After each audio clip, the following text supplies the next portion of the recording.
Hemos llegado ya a la lección número 7 y en esta semana vamos a considerar un tema que a Dios siempre le ha parecido importante, pastor, y es el tema del cuidado de los más necesitados. Y en una de las parábolas que contó el Señor Jesucristo habló de eso, de cómo nosotros cuidamos de los hermanos pequeñitos, como lo diría el Señor Jesucristo. Así que en esta lección vamos a comenzar estudiando el ministerio de Jesús, así que vamos a pedir la dirección de Dios para aprender de nuestro modelo, de las pisadas de nuestro modelo. Querido Padre, gracias te damos porque hasta aquí tú nos vas enseñando lecciones importantes sobre cómo atesorar en el cielo, de verdad poniendo en vista primero el reino de los cielos y todo lo que eso implica. Así que hoy ayúdanos a saber cómo vivir en la tierra para poder servir a los demás. En el nombre de Jesús. Amén. La semana pasada, pastor, usted destacaba lo que implicaba esto de atesorar en el cielo, de hacer tesoros en el cielo, y creo que en esta semana vamos a verlo de manera aplicada y vamos a comenzar con el ministerio del Señor Jesucristo, la vida y obra de Él, de nuestro Salvador y nuestro modelo. Cuando vamos a Lucas capítulo 4, ahí aparece toda una escena de lo que Jesús presenta, y quisiera comenzar por ahí. ¿Por qué el Señor Jesucristo habrá escogido ese pasaje? Siempre me ha surgido la pregunta, ¿será que el Señor Jesús lo escogió? ¿Será que de alguna manera se lo dieron ese pasaje que lee de Isaías en Lucas 4? ¿Y por qué es tan importante ese pasaje para comprender cómo administrar las cosas para el Señor aquí? Bueno, creo que es una temática bien interesante. Recordemos que Dios conoce el futuro, Dios lo sabe todo.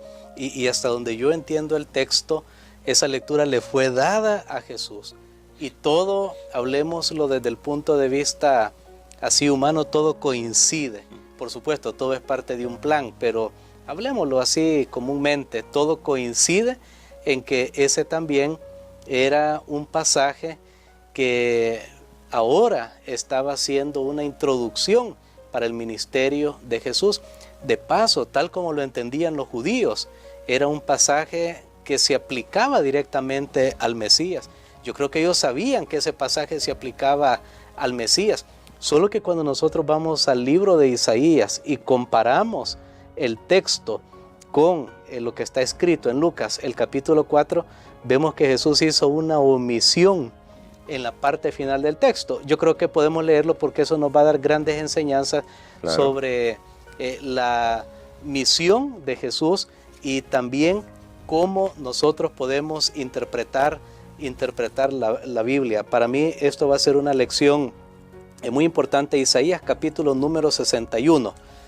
Aquí encontramos el texto de donde a Jesús se le dio que leyera allá en la sinagoga en Nazaret, y tenemos ahí los versículos 1 y 2, podemos comenzar a leer. Que dicen así: el Espíritu de Dios, el Señor, está sobre mí, porque me ungió para predicar buenas nuevas a los pobres.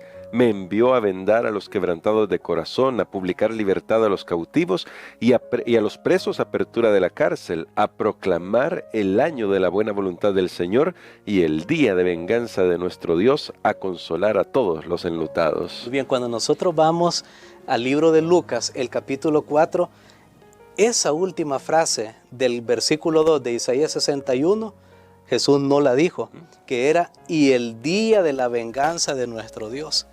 Porque cuando los judíos leían este texto, ellos no se concentraban en la primera parte, sino que se concentraban en la segunda parte, en la venganza, el castigo, la destrucción.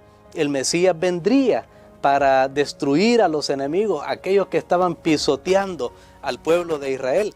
Entonces por eso Jesús omite leer, porque le dan el texto para que lea. Por supuesto, no era un libro como este, era un rollo.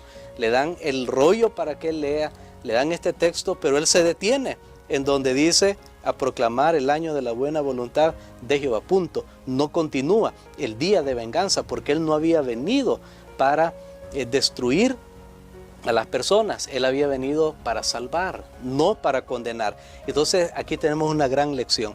Cuando nosotros leemos el texto bíblico, nosotros tenemos que saber en dónde hacer énfasis en la necesidad del momento.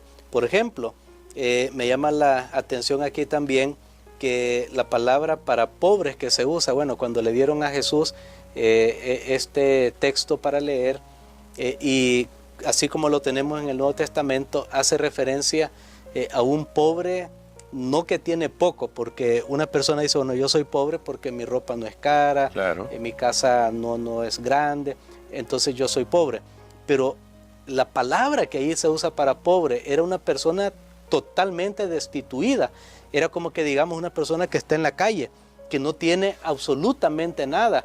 A esas personas, dice Jesús, Él tenía que hacer su ministerio. Entonces notemos el énfasis del ministerio de Jesús es venir a ayudar a los que son más destituidos. Y nosotros sabemos muy bien que Jesús mismo se identificó con los pobres, porque Amén. Cuando Él nació en este mundo, escogió una familia pobre, escogió una familia luchadora, trabajadora.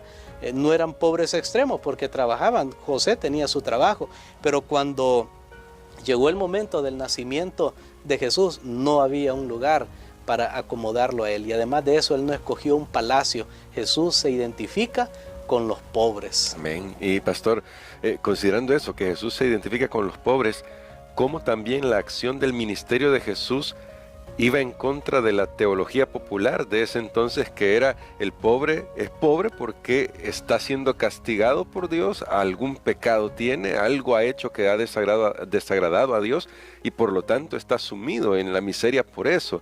Porque puede ser que también hoy en día tengamos ese pensamiento y también hay que cambiarlo en nuestra mente. Definitivamente, ellos habían llegado a conclusiones erróneas porque solo enfatizaban aquellas cosas que estaban para la conveniencia de ellos, y llegó la creencia popular que una persona enferma, que una persona pobre, era porque el juicio de Dios estaba sobre esas personas. Ellos tomaron muy literalmente lo que encontramos en el Antiguo Testamento, las bendiciones y las maldiciones.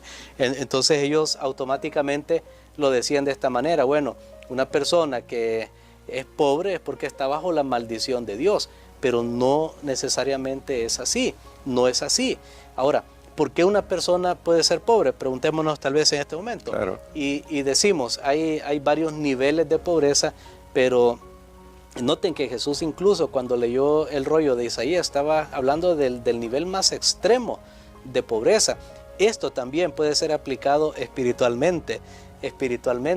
Jesús ha venido para salvar a aquellos que saben que no son nada, que saben que por sus obras no pueden ser salvos, que sienten su necesidad de redención que venga de afuera, porque de ellos no puede ser.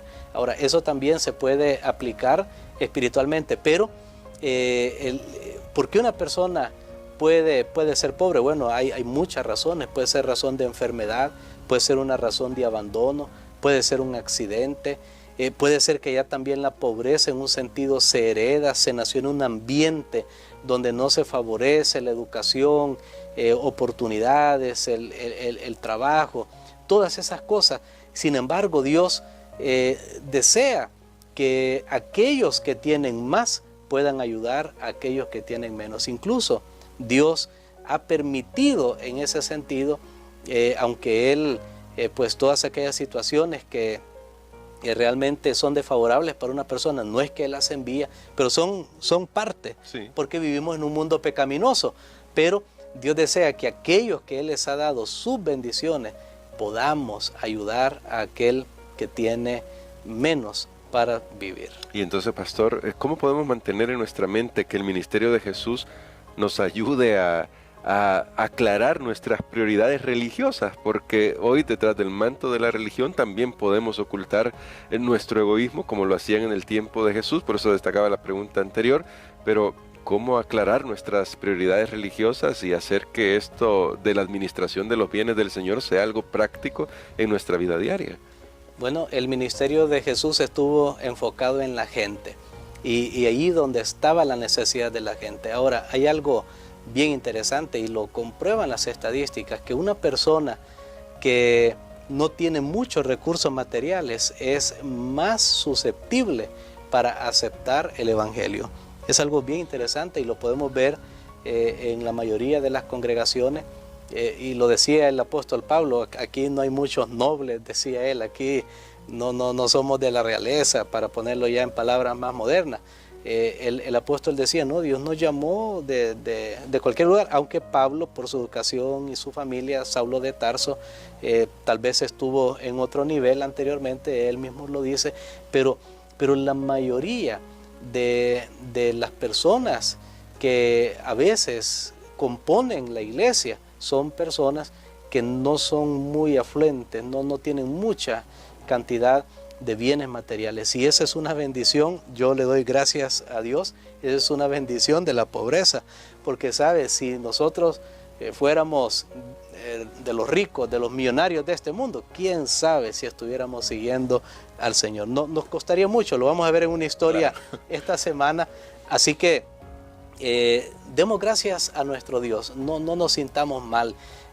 Muchas veces yo le he pensado, bueno, ¿por qué nacimos en estos países que son países de lucha? En Latinoamérica hay bastante escasez, hay situaciones bien difíciles.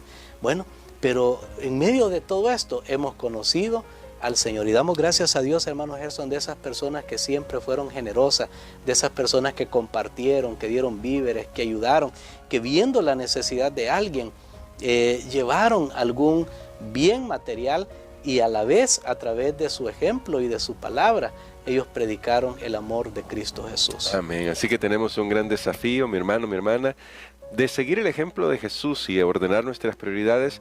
Y quisiera, pastor, que orara por nosotros para que también nosotros podamos compartir de lo que Dios nos ha bendecido a nosotros, para que otros conozcan más de nuestro Señor. Amén. Padre, te damos gracias, Señor, porque tú nos has alcanzado, porque Jesús es para todos, para los que están en la sociedad en una forma encumbrada, también para los humildes, para los ricos, también para el pobre, porque al nivel de la cruz, a tu vista, todos somos iguales. En este momento, Señor, te pedimos que nos ayudes para poder ser agentes de bendición, de lo que tú nos has dado, poder llevar palabras de alivio y poder llevar artículos de primera necesidad a las personas que lo necesitan. Te agradecemos, Señor, porque tu iglesia es una gran agencia transformadora en la sociedad, proveyendo para las personas y también educándolos para que ellos puedan conseguir los recursos. En el nombre de Jesús. Amén.